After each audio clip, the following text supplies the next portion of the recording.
Единственная идея, во имя которой смерть красна, это идея борьбы с деспотизмом на родине или в изгнании.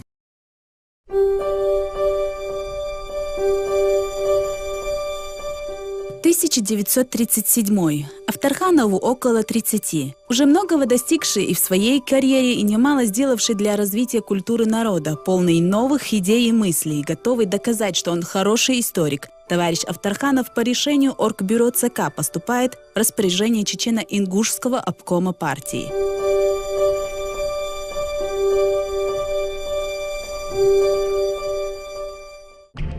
Как утверждают некоторые источники, под арест он был взят прямо на вокзале. Между тем, в своих мемуарах Авторханов пишет, что арестовали его не в тот день, а позже.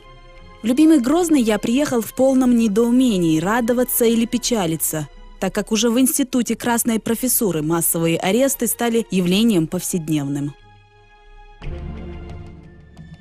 После первого московского процесса в августе 1936 против старых большевиков во главе с основоположниками большевизма и соратниками Ленина Зиновьевым и Каменевым каждый идейный, но критически мыслящий коммунист знал, что Сталин и его уголовная клика решили не только политически, но и физически уничтожить всю идейную часть партии, независимо от того, были ли данные члены партии когда-нибудь и в какой-нибудь оппозиции. Я и принадлежал к идейным фанатикам ленинизма, поэтому я ожидал еженочно ареста с того времени.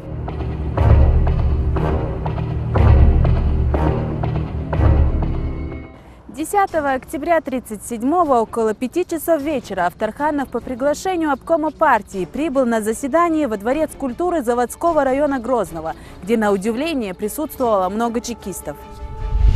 Центральный комитет партии выражает всем присутствующим на заседании обкома Чечено-Ингушетии политическое недоверие. Предельно кратко выступил член комиссии партийного контроля ЦК ВКП Шкирятов, после чего тотчас доблестные чекисты арестовали поголовно всех. «Я сидел среди приглашенных на балконе и все это видел», напишет позже Авторханов. Подавленный, он двинулся к выходу. Но у машины его окликнули. «Авторханов, вы задержаны», сообщили ему новость, которую он ожидал последние 2 года ежедневно. Авторханова в сопровождении охраны повезли по проспекту Революции. Автомобиль проехал мимо дома, где остановилась его семья, вернувшаяся вместе с ними из Москвы. В тот вечер она, ничего не подозревая, как обычно, ждала к ужину Авторханова. Вместе с Авторхановым было арестовано огромное количество людей. Но почему-то именно его посадили в одиночную камеру. И это стало первой пыткой в череде других, которые его ожидали. От задержанных требовали подписать сфабрикованные для них нелепые признания. И многие подписывали, руководствуясь принципом «лучше ужасный конец, чем бесконечный ужас». Иные считали бессмысленным всякое сопротивление безжалостной машине террора. Наконец, были и такие, которых с допросов увозили в тюремный морг. Авторханов решил стоять до конца. Некоторое время Авторханов был лишен всякого общения, что сильно его угнетало. Но вскоре он выяснил, как арестанты переговариваются между собой. Все оказалось очень просто. Число стуков соответствовало порядку букв в русском алфавите. Так, 1 стук А, 10 стуков К, ну и так далее. Как выяснил Авторханов, в соседней камере слева от него сидел известный писатель Халид Ашаев.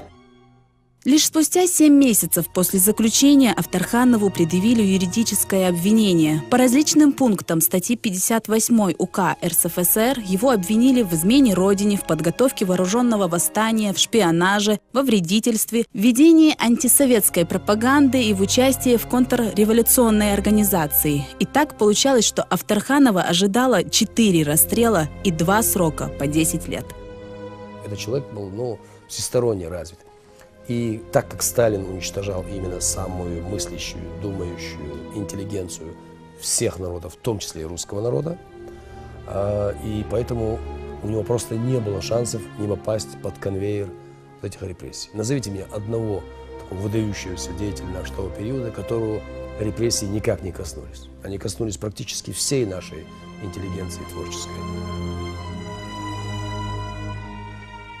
А между тем газеты пестрят разоблачениями врагов народа. Расстреляны Бухарин, Рыков и даже Ягода. Ликвидировано все бюро ЦК комсомола во главе с Косаревым. Дикие и безжалостные газетные заголовки гласят: Беспощадно бить по ротозеям, пособникам вражеских разведок, к стенке врагов народа, лазутчиков фашизма, бешеным псам империализма собачья смерть.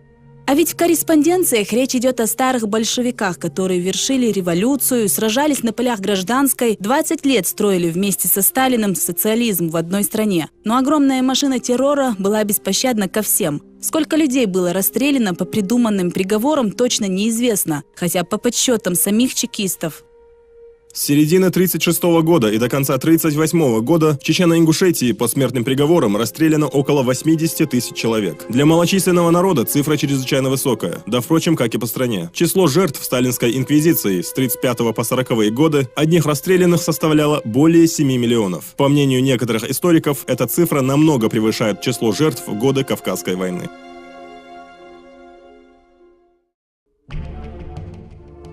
Трехлетнее следствие по делу Авторханова сопровождалось физическими и психологическими пытками и имитацией расстрела. После одного из такого у Терского хребта, где на глазах Авторханова было расстреляно сотни человек, он дает себе слово. Если суждено мне пожить еще на свете, жизнь свою посвящу борьбе всеми доступными средствами с советской тиранией.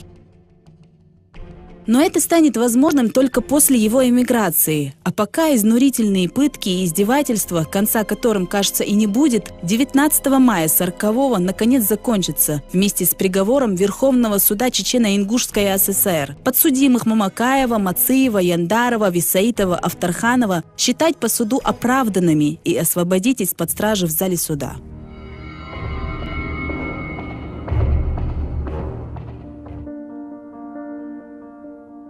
Матери, сестры, жены рыдали от радости, мужчины кричали, а мы, остолбеневшие, даже не пытались выйти из-под стражи. Настолько невероятным нам казался оправдательный приговор. Представьте себе состояние человека, который из кошмара небытия сразу очутился на свободе. 11 октября 1937 года, на рассвете еще в полусне, я медленно открывал глаза в надежде, что пережитое накануне было только страшным сном. Но решетки на окошке быстро вернули меня в реальность. 20 мая 1940 года, на другое утро после освобождения, проснувшись, я думал, вчерашнее освобождение не сновидение ли в тюрьме?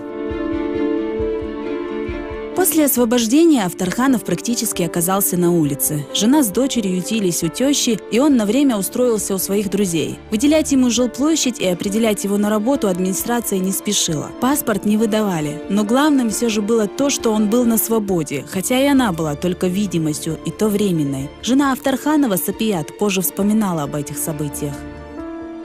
Во второй раз Авторханова арестовали в 1940 году. К тому времени он был известным в республике деятелем. За него была почти вся прокуратура и некоторые работники НКВД. Чеченцы ждали, как решится его судьба, а нас он успокаивал словами: «Где нет Бога, туда не пошлют». Знающие люди утверждали, что ему грозит 25 лет тюрьмы. Но на второй день после начала суда нас с сестрой пригласили в Верховный суд республики, и русская девушка, секретарь, радостная и счастливая, сквозь слезы сообщила: Авторханова оправдали и освободили. Авторханова оправдали, но еще долго не освобождали из тюрьмы. И только благодаря протесту прокурора республики Заурбека Мусаева в адрес Верховного суда РСФСР НКВДшники все-таки были вынуждены отпустить его на волю. За такую смелость самого Мусаева сняли с должности. Ну а Авторханов был выпущен на свободу без права на прописку и штатную работу. Поэтому взять его куда-либо на работу никто не смел. Но Марьям Чинтиева устроила его учителем в одной из школ, за что в 1942-м была уволена с должности комиссара народного просвещения и арестована. Она говорит, я ему предложил тогда работу директора школы в своем родном селении. Он вновь отказался и сказал: направьте меня простым учителем в это село. И она издала приказ. Через несколько месяцев он принял решение эмигрировать. Через некоторое время арестовали Чинтиеву Марьям Джац, якобы за содействие ему в выезде за границу. Ее несколько месяцев пытали, пристрастно допрашивали, но не было улик, и ее освободили.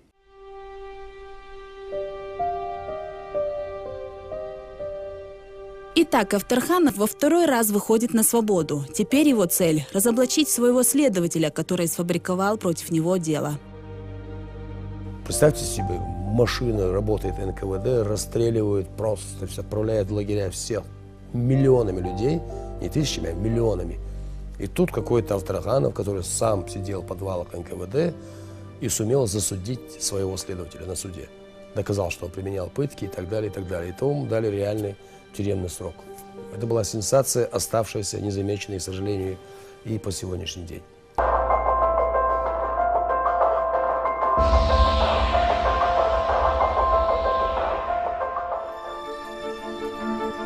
Оправдание Авторханова тогда было чрезвычайной редкостью, с которой люди связывали надежду на освобождение и своих родных.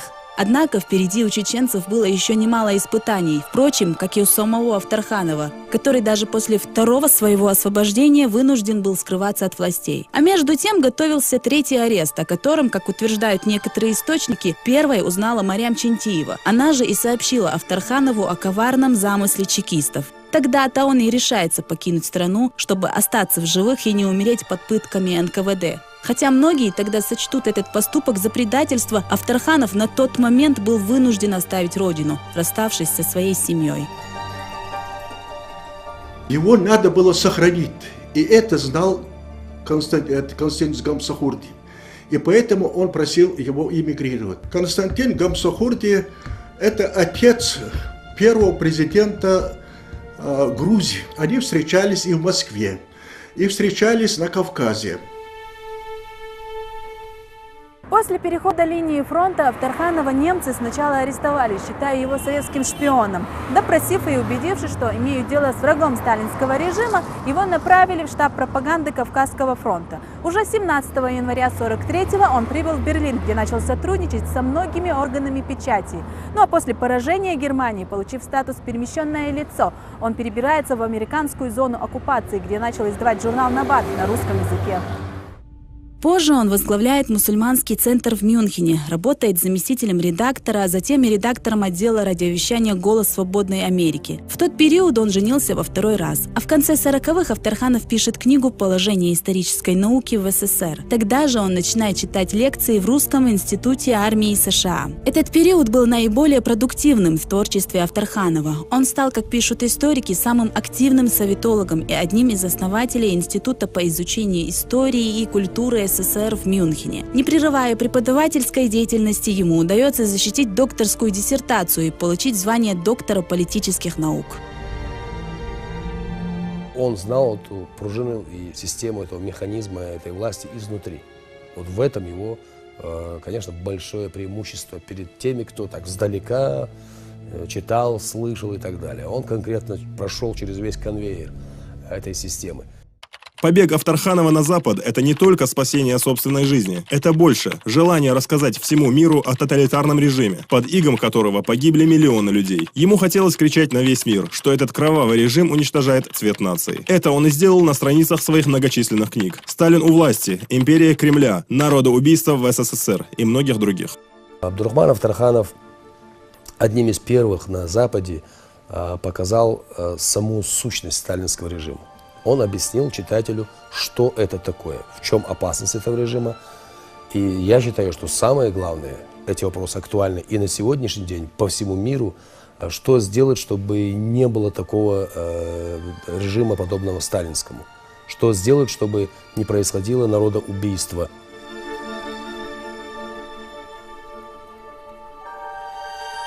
Когда Авторханов узнал о депортации чеченцев и ингушей, а узнал он в том же году, он развернул за рубежом активную деятельность, чтобы хоть как-то помочь своему народу.